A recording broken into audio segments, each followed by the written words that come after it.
E agora você acompanha pela Rádio Rio de Janeiro o programa Estudo das Obras de André Luiz. Vamos refletir sobre o livro Nosso Lar. Produção e apresentação, Tereza Cristina e Marco Antônio.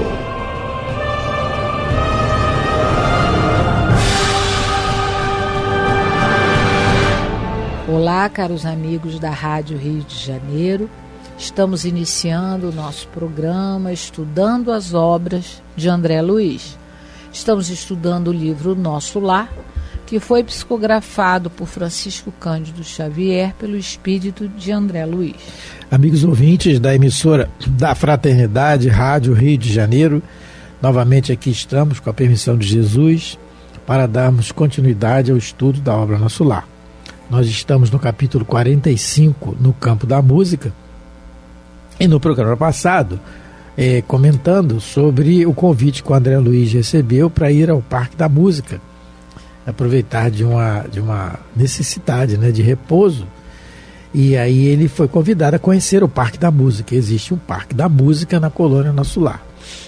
Entre outros entretenimentos, tem esse Parque da Música. E aí ele fica hesitando, mas ele é incentivado pelo Tobias e pelo Lísias, e acompanhando Lísias, ele foi à sua casa no Ministério do Auxílio e reviu a senhora Laura e informou quanto. Aí a dona Laura, que é a mãe do Lísias, ela informou André Luiz quanto ao regresso da mãe de Heloísa. Heloísa é a sua sobrinha, né, Tereza? Neta. Neta. A sua neta, que lemos em capítulos anteriores, que desencarnou, era noiva, e aí desencarnou, muito chorosa, querendo que o noivo desencarnasse também para elas ficarem, mas a coisa não funciona assim. E a sua avó, que é a mãe do Lísias, ela informa ela que, ó, minha filha, não fica assim não, porque ele já está de olho na outra, uma amiga sua e tal. Bom, resumindo, é o capítulo que a gente já tinha lido anteriormente, né? E aí, agora o André Luiz está sendo informado pela dona Laura de que a mãe de Heloísa vai desencarnar e vai regressar. Mas aí nós nos atemos a isso e comentamos sobre o que ela disse, que vai regressar do planeta na próxima semana e a casa está em festa, está repleta de contentamento. E havia beleza no interior doméstico. Mais beleza, está ornamentado, o jardim está ornamentado para receber a mãe da Heloísa. Isso. E aí nós comentamos sobre isso, muito interessante, sobre o ponto de vista, né? Inclusive é um capítulo do Evangelho segundo o Espiritismo em relação a isso, o ponto de vista, como nós encaramos a vida.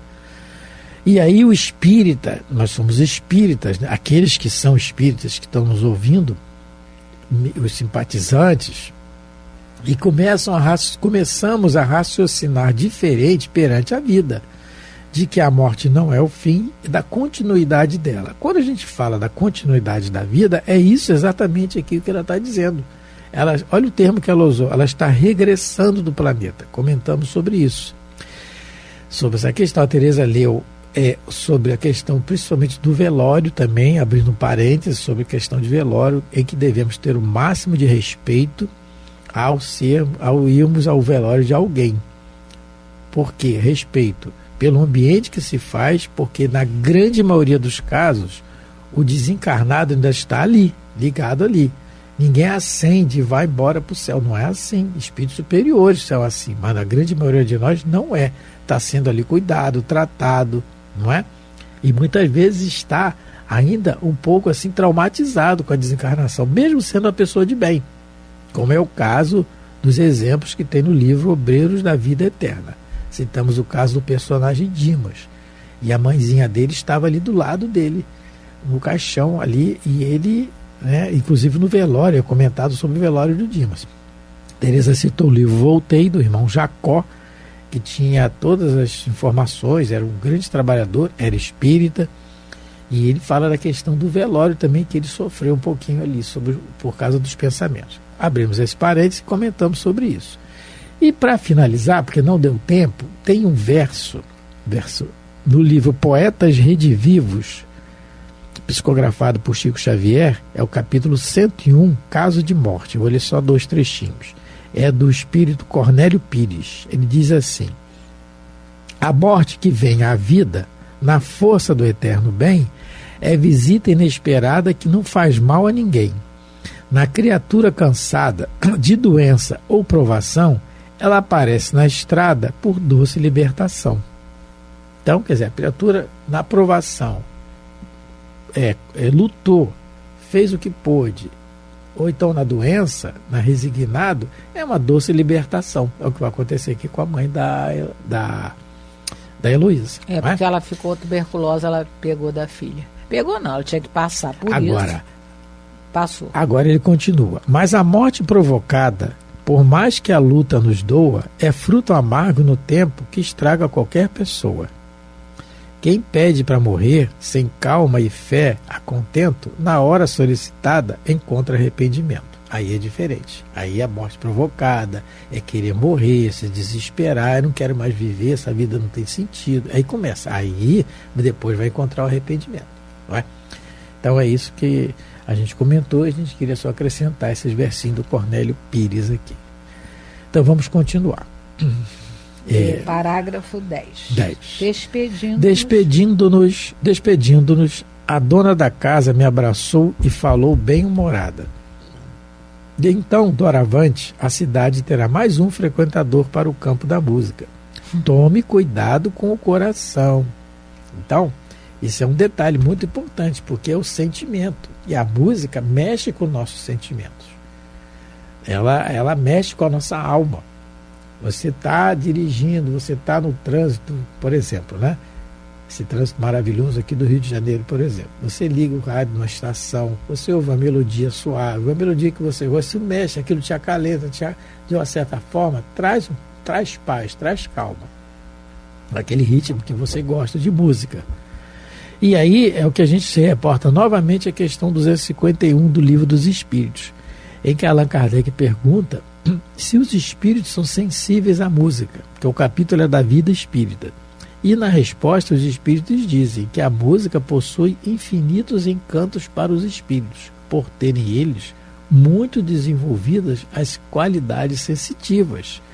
Os espíritos, então, eles não têm, os desencarnados, não tem mais o escafandro, que é o corpo somático.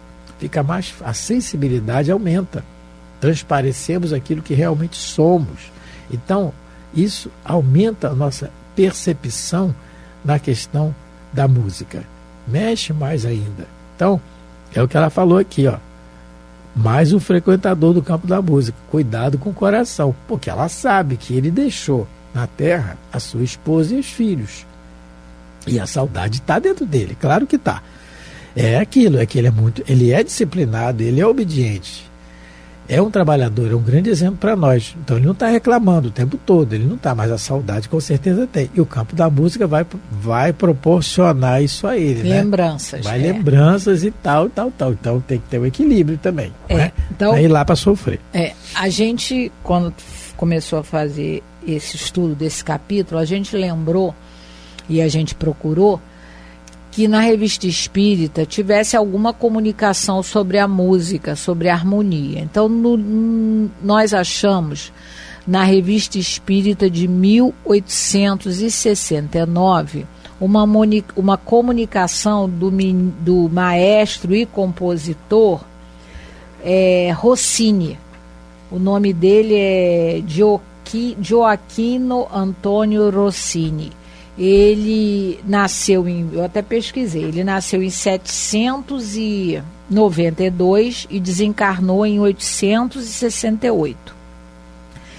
Ele se apresentou na Sociedade de Estudos Parisiense, né, lá na reunião de Kardec, e foi proposto a ele que ele falasse um pouco sobre a música e a harmonia.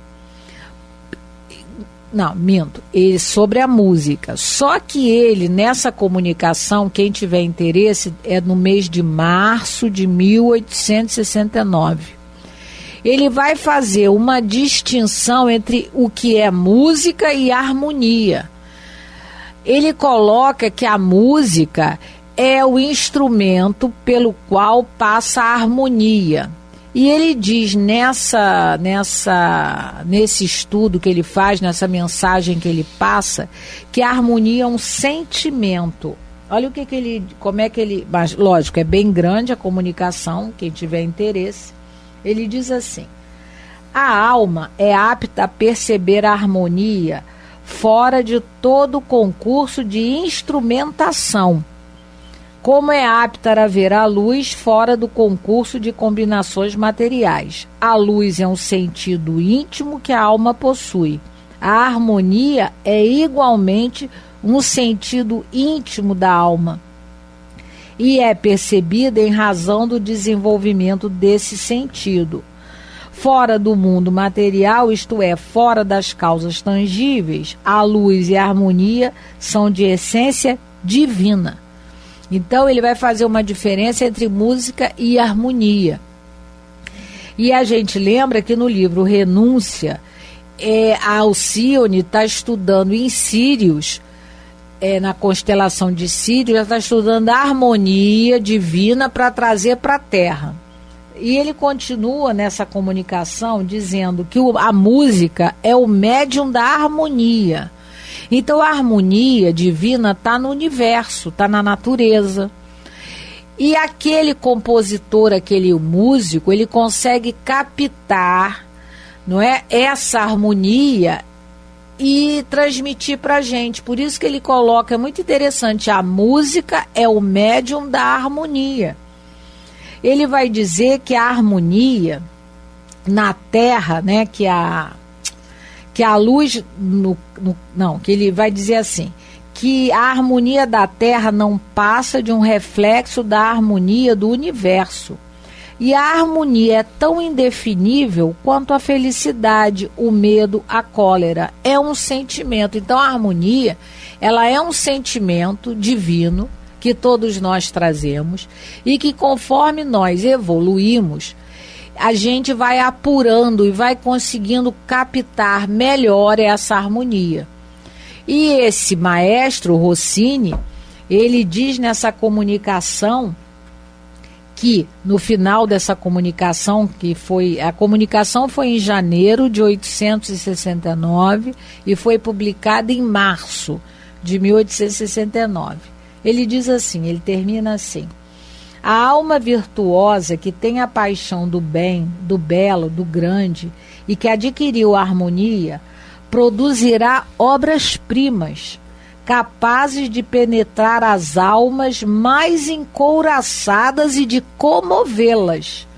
Se o compositor estiver terra a terra, como expressará a virtude que desdenha, o belo que ignora e o grande que não compreende? Então ele está dizendo que aquele que se propõe a compor músicas, ele tem que ter uma moral elevada para captar essa harmonia celeste. E aí ele diz que o espírito do maestro Rossini, em nova existência, quer dizer, ele fala dele numa terceira pessoa aqui, virá continuar a arte que considera como a primeira de todas. O espiritismo será o seu símbolo e o inspirador de suas composições. Então, está precisando. Ele está com certeza. Cadê difícil, o maestro Rossini? E outros que onde ele anda, né? Para que possa vir elevar o padrão da música terrena. Está complicado. Porque a gente vê que nessa época de transição está complicada. Tá bem. A gente, né, de alguma maneira, a gente tem que escolher o que vai ouvir. É complicado. Então, é muito interessante. A comunicação é longa e quem tiver interesse, 1869, repetindo, né? Revista, né? A Revista Espírita, março de 1869, a comunicação do maestro Rossini, Gioacchino Antônio Rossini. Mas é de janeiro, é que ele promete que vai escrever bastante sobre. Entendi. E essa diferença que eu não sabia que tinha. Aprendi agora, estudando, olha só, né? Estudando o livro Nosso Lar. A gente, né, a gente é remetido à Revista Espírita e a gente vê que esse espírito que foi famoso na Terra, uma das composições dele é o Barbeiro de Sevilha. E tem aquela música Le Figaro, né? Ele escreveu, parece que 40 ou 30 e poucas óperas. Ele realmente era um missionário da música aqui na Terra, como a própria Alcione. Quando encarna na Espanha, ela, por ter estudado harmonia lá em Sírios, a harmonia celeste, divina, ela traz para a Terra e parece que ela consegue, porque quem lê o livro vê que ela canta com o Rob na praça. Mendigando. Mas todos ficam maravilhados com o que ela... Porque é o que o Rossini diz. O músico, ele tem que ter, para ele captar essa harmonia divina, que é um sentimento, ele tem que ser alguém que busque o divino, que busque as coisas superiores da vida. No caso da Alcione, é um espírito superior, mas não necessariamente precisa ser um espírito superior, mas tem que estar em busca disso, porque tem que sintonizar com os espíritos que buscam essa harmonia. E ele tem que ter o talento dele, porque é o que ele adquiriu através de outras encarnações. Tem letras de músicas que a gente vê na música popular brasileira que são maravilhosas. Tem letras que fizeram, inclusive tem umas que Roberto Carlos gravou, O Homem de Nazaré, né? Certo dia um homem esteve aqui, tinha um olhar mais belo que já existiu. Dizem que essa letra foi psicografada pelo Chico, não sei. Mas assim, tem músicas como Uma Onda no Mar, que nada do que foi será, senão do jeito que já foi um dia. São coisas que te inspiram, te colocam em um estado de sintonia com o bem, com o belo. É isso que está mostrando aqui no livro. É isso que a dona Laura falou: olha, cuidado que você vai com o coração, porque vai fazer lembrar, não é? Vai tocar a alma. Vai tocar a alma, e toca a alma mesmo. Toca mesmo, né? Toca mesmo, né? Porque a harmonia é um sentimento. Como pode tocar para o bem, como pode tocar para o mal. Agora, cada um vai receber também e vai se comprazer com aquilo que traz por dentro de si. Porque uma pessoa que é muito materializada, né, que ela gosta ainda muito apegada às coisas materiais, vai ser difícil ela gostar de uma música assim, que eleve, né, que transcenda, que toque a alma. Ela vai gostar de uma batida mais, né, mais terra a terra.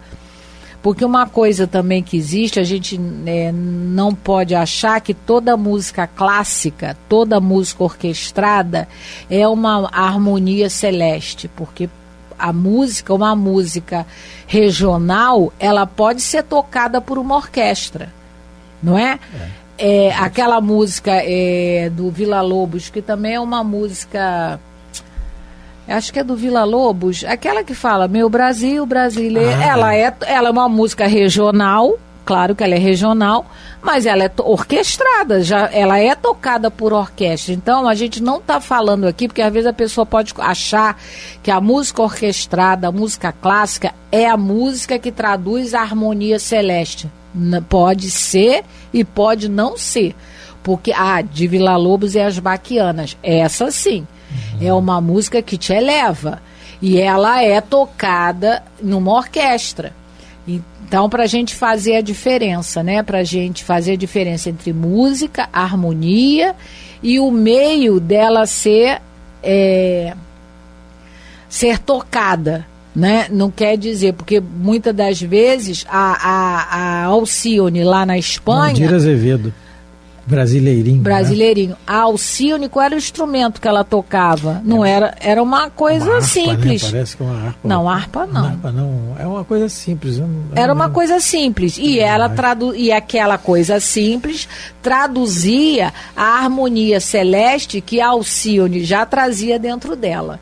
Por isso ela conseguia colocar para o instrumento e para a voz dela toda aquela harmonia, né, e não esquecendo Deus, aquele sentimento bom. Pela necessidade do espírito na encarnação de cantar, no caso da Alcione, havia necessidade de cantar e demais, ela vem com o corpo preparado para isso, com as cordas vocais preparadas também para isso, né? A voz e tal, isso é outra coisa. Mas Vamos lá. Continuando então. Isso. Agora estamos... Despedindo-nos... Não, quanto a mim... Tome cuidado com o coração, já deu. Quanto a mim... tá agora certo. Parágrafo 12. Quanto a mim, ainda ficarei hoje em casa. Dona Laura falando, né? Vingar-me-ei de vocês, porém, muito em breve. Não demorarei a buscar meu alimento na terra. Porque a Dona Laura vai reencarnar em breve. Tá? No final do livro, daqui já está chegando, ela vai reencarnar. Então, até fazem uma festa para ela, uma comemoração, que ela grande trabalhadora que é, né, da colônia, e ela vai, ela até fica, na comemoração ela está apreensiva, porque é a responsabilidade dela de saber o que ela vai ter que enfrentar, né, pelo conhecimento que ela já tem e tudo mais. Então ela fala isso: não demorarei a buscar meu alimento na terra, porque o André Luiz, ele está indo no Parque da Música, como ela está falando isso, e ela já tinha falado pelo cuidado com o coração, é claro que o André Luiz já vai pensando nas canções que a esposa gostava, que os filhos gostavam, é isso. Então é o alimento que vai ter isso, esse é o alimento para a alma dele, ele vai ser alimentado, pode chorar, claro que ele deve chorar lá um pouquinho, claro, mas não no desespero, e vai alimentar a alma dele, claro que vai. E aí ela fala, ó, mas pode deixar que daqui a pouco eu vou voltar para a terra e meu alimento eu vou buscar lá, na terra. É isso que ela está se referindo, né? Ela está dizendo que tanto a harmonia quanto o amor, eles alimentam a nossa alma. A gente já estudou aqui, eu não sei se não lembro bem qual é o capítulo, que é o amor, o alimento das almas. Eu acho que é o 18, se eu não me engano. Então, ela está dizendo para ele, ó, você vai se alimentar. E é muito interessante esse assunto, mas talvez hoje não vá dar para a gente entrar nesse assunto, porque é um pouco vasto. No livro Missionários da Luz, no capítulo 14, o Alexandre e o André Luiz vão estar lá acompanhando a reencarnação de um espírito chamado Segismundo. E depois que acontece a imantação do espírito ao óvulo, ele vai ter uma informação muito interessante acerca dessa questão da alimentação. Porque um dos chefes lá daquele trabalho reencarnatório vai dizer para ele o seguinte: olha, André Luiz, tem muita coisa que a gente não pode dizer ainda, vamos dizer assim, para os encarnados da Terra, porque eles costumam materializar todas as informações, eles costumam, de alguma maneira, eu acho que ele foi gentil, deturpar o que a gente fala, interpretar de maneira errada. E ele dá um exemplo muito bom que nos interessa aqui agora, sobre essa questão da alimentação. Porque a gente, sem perceber, a gente se alimenta todos os dias. Mas como eu quero ler sobre isso, então é melhor a gente só ficar agora, hoje, nesse programa, com essa informação. O nosso corpo precisa de alimentação e a nossa alma também. Vai depender de nós a escolha do melhor alimento, tanto para o corpo quanto para a alma. Então, no próximo programa, se Deus quiser, vamos começar o programa estudando essa nova informação que é trazida do mundo espiritual para nós, sobre a questão da nossa alimentação diária, a nossa alimentação, vamos dizer assim, anímica. Então, agora não vai dar, né? Mas no próximo programa vamos começar o programa já estudando sobre a alimentação anímica. Quem quiser dar uma olhadinha, livro Missionários da Luz, capítulo 14. Um grande abraço a todos, pedindo a Deus, aos bons espíritos, a Jesus, que abençoe a todos, a toda a humanidade e nos ajude a continuar na nossa caminhada. Muita paz. Muito obrigado pela atenção, pelo carinho. Fique com Deus. A Rádio Rio de Janeiro apresentou o programa Estudo das Obras de André Luiz. Produção e apresentação: Tereza Cristina e Marco Antônio.